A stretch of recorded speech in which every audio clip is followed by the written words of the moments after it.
आउज़ुबिल्लाहिमिनश्शैतानिर्रजीम बिस्मिल्लाहिर्रहमानिर्रहीम इय्याका नअबुदु व इय्याका नस्तईन। अस्सलाम वालेकुम रहमतुल्लाहि व बरकातुहू to all my Muslim brothers and Pakistani brothers. उम्मीद है आप लोग जहाँ भी होंगे अपने इफ्स मान अपने इफ्स करम से होंगे। अल्लाह ताला आप सबको अपने इफ्स मान अपने इफ्स करम से रखे।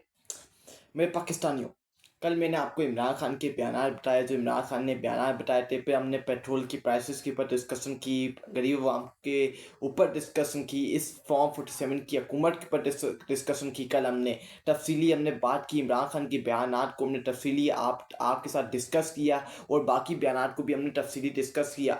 लेकिन आज की जो लेटेस्ट अपडेट आई थी कि डोनाल्ड ट्रंप पाकिस्तान आ रहा है, ये खबर मुझे भी 2 मिनट के लिए लगा कि ये खबर कहीं ये हकीकत है। डोनाल्ड ट्रंप अमेरिका का कोई सदर पाकिस्तान का दौरा करने आ रहा है। इतना बड़ा दौरा होता अगर डोनाल्ड ट्रंप पाकिस्तान आता, लेकिन फिर बाद में ये पता चला कि Donald Trump is not coming to Pakistan. Donald Trump Pakistan नहीं आ रहे और ये झूठी खबर पहले जियो न्यूज़ ने भी फैलाई, फिर बाकी मीडिया सेंटर, फिर बाकी जो सोशल मीडिया एंकर्स हैं उन्होंने भी इस खबर की। फिर ये कहा कि Donald Trump is coming to Pakistan, Donald Trump Pakistan आ रहे हैं। लेकिन बाद में जियो न्यूज़ ने इससे माजरत की, इससे माफ़ी मांगी कि हमने ये गलत खबर फैलाई है, इसके लिए हम माजरत चाहते हैं, इसके लिए हम माफ़ी चाहते हैं। और बाद में मालूम हुआ कि Donald Trump is not coming to Pakistan, Donald Trump Pakistan नहीं आ रहे और इस खबर की बात के अंदर तस्दीक कर दी गई। लेकिन अगर डोनाल्ड ट्रंप पाकिस्तान आते तो ये बहुत बड़ा पाकिस्तान के लिए एक बहुत बड़ा विनिंग पोजीशन होती, पाकिस्तान के लिए बहुत बड़ी कामयाबी होती, क्योंकि एक अमेरिका का सदर पाकिस्तान का दौरा कर रहा है। कितने साल बाद अमेरिका का कोई सदर पाकिस्तान के अंदर आ रहा है, पाकिस्तान एक हमारे प्यारे वतन पाकिस्तान के अंदर दौरा करने आया है, तो ये पाकिस्तान के लिए बहुत बड़ी कामयाबी होती है। जो हमारा दुश्मन मुल्क के भारत और इसराइल, इसको बहुत बड़ी आग लगती, इनको इनके पसीने छूटते अगर डोनाल्ड ट्रंप पाकिस्तान आता। लेकिन ये खबर झूठी साबित हुई है कि Donald Trump is not coming to Pakistan, Donald Trump Pakistan नहीं आ रहा।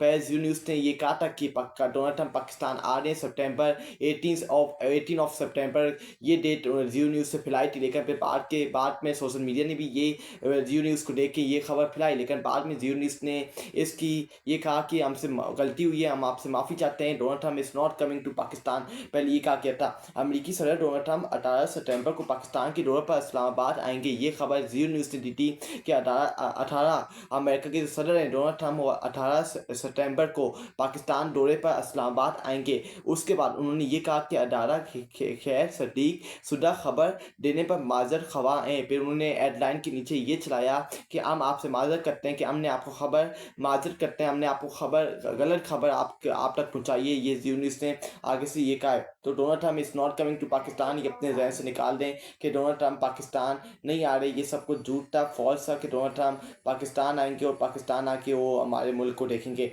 उसका अगर हम देखें, अगर मोहतरमा यास्मीन राशिद को इंसानी बुनियादों पर रिहा कर दिया जाए तो बेहतर है। खाम बदन कुछ ऊंच नीच हो गई तो बात संभालना मुश्किल हो जाएगी। ये औरत रौड़ की माँ है, 45-40 बरस की सरकारी एहलकार ये नुक्ता नहीं समझ सकते। ये बात की है वजारत मसूद ने, ये बात सही उन्होंने की है कि डॉक्टर यास्मीन राशिद को फौरी तौर के पर इंसानी बुनियादों के पर रिहा करना चाहिए, क्योंकि इस वक्त उनके ऊपर क्रैकडाउन हो रहा है, उनकी हालत भी सही नहीं है। अगर यास्मीन राशिद को हमारी माँ को अगर उनको वो किसी की माँ है, वो किसी की बेटी है, अगर उनको कुछ हो जाता है, वो रौड़ की माँ है, अगर उनको कुछ हो जाता है एक बुजुर्ग खातून को, तो इनके लिए ये बात संभालना बड़ा मुश्किल होगा, क्योंकि यास्मीन राशिद इस वक्त उनकी तबीयत आउट ऑफ कंट्रोल है और इस वक्त सर्विस हॉस्पिटल रौड़ के अंदर जेर इलाज है। अगर उनको कुछ हो जाता है तो ये हुकूमत पाकिस्तान के लिए बहुत बड़ी नाकामी होगी और इनको ये वाला बोझ जो ये उठाएंगे, तो ये यास्मीन राशिद को अगर कुछ हो जाता है, हमारी माँ को, हमारी बुजुर्ग औरत को अगर उनको कुछ हो जाता है, तो फिर ये जो बोझ इनकी पर आएगा ये नहीं उठा पाएंगे, ये तबाह और बर्बाद हो जाएंगे। उसका मुनीर फारूक इमरान खान के नामजद किए गए सेनेटर बन जाएं, ये स्टेटमेंट पर बरम होगा। अली अमीन इस वक्त स्टेटमेंट और इमरान खान के बीच फंस चुके हैं। ये मुनीर फारूक पाकिस्तान के सीनियर साफी, उन्होंने बात की है कि जो इमरान खान ने जो नामजद किए सेनेटर्स के, ये सेनेटर्स हमारे सेनेटर्स ये खड़े होंगे और इनको अपने वोट डालने हैं। ये स्टेटमेंट को बरम होगा कि इमरान खान ने सेनेटर सेलेक्ट किए हैं, उनके ऊपर वोटिंग ना हो। अली अमीन गंडापुर इस वक्त पाकिस्तानी रियासत, पाकिस्तानी स्टेटमेंट और इमरान खान के बीच फंस चुके हैं। ये मुनीर फारूक जो इनका टाउ साफी, उन्होंने ये बात की। लेकिन अली अमीन गंडापुर को इमरान इमरान खान का हुक्म मानना पड़ेगा, क्योंकि अली अमीन गंडापुर इमरान खान की वजह से वज़ीर आला का ओहदे के ऊपर बैठा हुआ है। इमरान खान की पार्टी से उसका ताल्लुक है। इमरान खान अली अमीन गंडापुर का जो चेयरमैन है, असल चेयरमैन है, वो इमरान अहमद खान न्याजी है। Patron in chief Imran Ahmad Khan Niazi है। पीटीआई का चेयरमैन इमरान अहमद खान न्याजी है। जो अली अमीन गंडापुर को इमरान खान का हुक्म मानना पड़ेगा, और जो इमरान खान ने सेनेटर नामजद किए उसके ऊपर वोटिंग करनी पड़ेगी। उसके बाद अगर देखें, इमरान खान अपनी पार्टी को वाज़ेह हदायत करता हूँ कि अगर मुझे जेल में कुछ हुआ तो इसका हिसाब आसिम मुनीर से लिया जाए। इमरान खान ने कहा है कि अगर मुझे जेल के अंदर कुछ भी होता है या मेरे साथ कुछ भी किया जाता है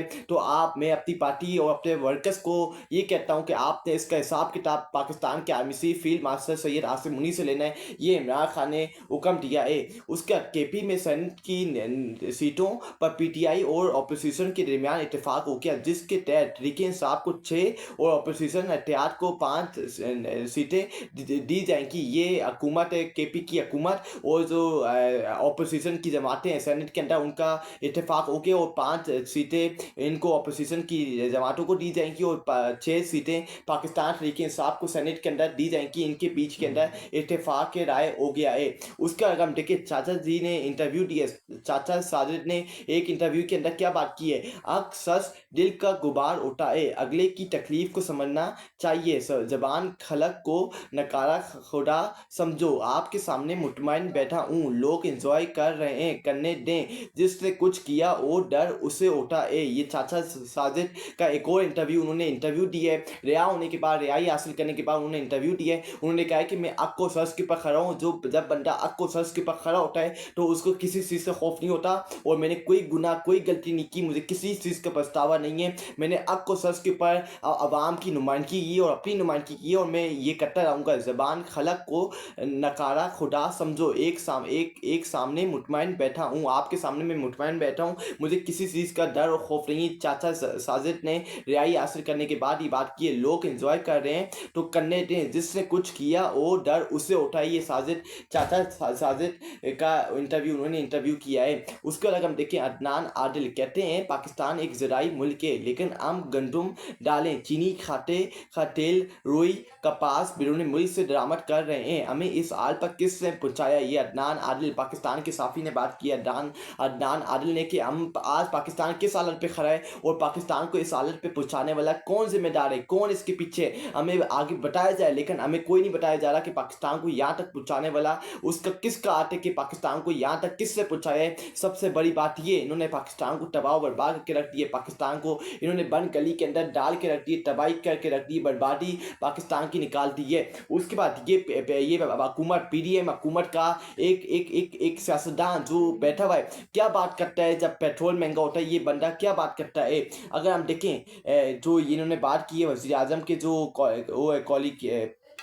वज़ीर आज़म के कोऑर्डिनेटर हैं, वज़ीर आज़म के राना अहसान अफजल ने क्या बात की, जो वज़ीर आज़म शहबाज शरीफ के कोऑर्डिनेटर हैं, उन्होंने ये बात की, पेट्रोल डीजल की कीमतें जो भी हुकूमत बढ़ाती ये तनकीद नहीं करनी चाहिए। ये राना अहसान अफजल ने बात की, जो कोऑर्डिनेटर हैं शहबाज शरीफ के, वज़ीर आज़म के, पाकिस्तान के कठपुतली वज़ीर आज़म के लेला के, वो ये बात कर रहा है कि जब पेट्रोल डीजल की कीमतें हुकूमत बढ़ाती है तो इसके ऊपर तनकीद नहीं करनी चाहिए। लेकिन मैं इनको पूछना चाहता हूँ कि जाके पहले के बयान देखो, यही तुम्हारा जो आज कठपुतली लेला वज़ीर आज़म बन के बैठा हुआ है, जो तुम्हारी नानी, जो तुम्हारी सबकी माँ पंजाब के अंदर बन के बैठी हुई है, जो तुम्हारा कायद है नवाज शरीफ, मोहतरम नवाज शरीफ बगोड़ा, वो लंदन के अंदर जो रहता है, आसिफ अली जरदारी, जिनके तुम साथी बन के हुकूमत के अंदर बैठे हुए हो, बिलावल भुट्टो जरदारी, ये वो लोग हैं, मुनाफिक लोग हैं। जब इमरान खान की हुकूमत के अंदर पेट्रोल 112 रुपये था या 150 रुपये था और डीजल 158 रुपये था, तो ये बऊ करते थे, ये तर करते थे, इनकी जबान खुल जाती थी, ये बड़ी बड़ी बढ़ के मारते थे कि हम इस्लामाबाद की पचाई करेंगे। लेकिन आज पेट्रोल 272 रुपये का हो गया है। लेकिन अब तुम कह रहे हो